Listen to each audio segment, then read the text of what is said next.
हिराबाग येथील मुख्य जलवाहिनीच्या दुरुस्तीचं काम सोमवारी मध्यरात्रीनंतरही सुरू होते। रात्री 2:30 वाजता दुरुस्तीचं काम पूर्ण झाले।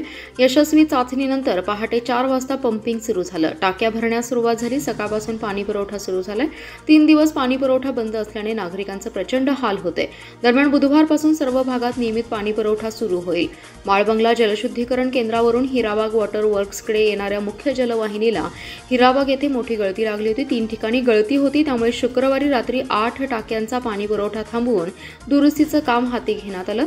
शनिवारी व रविवारीही दुरुस्तीचं काम पूर्ण होऊ शकलं नाही। शनिवार ते सोमवार 3 दिवस पाणी पुरवठा बंद असल्याने शहरातील Gavbhag, Khanbag, Haripur road, Hanuman Nagar, Kolhapur road, Bharatnagar, Ganeshnagar, civil hospital परिसर, पेठभाग, उत्तर शिवाजीनगर, वखार भाग, कर्नाळ रोड परिसरातील नागरिकांचा प्रचंड हाल झालं।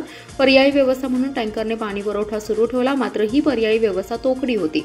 दरम्यान तिसऱ्या लिकेजची दुरुस्तीसाठी जलवाहिनीला अडॅप्टर लावला लागणार होता। सांगली परिसरात तो तयार होत नव्हता। रात्री 9 वाजण्याच्या दरम्यान तो पुण्याहून आणण्यात आला। अडॅप्टर लावण्याचं काम रात्री 2:30 वाजता पूर्ण झालं।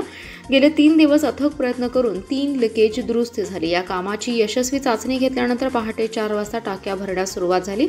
8 टाक्यांपैकी 6 टाक्यांमधून सकाळी 6 वाजता पाणी पुरवठा सुरू झाला।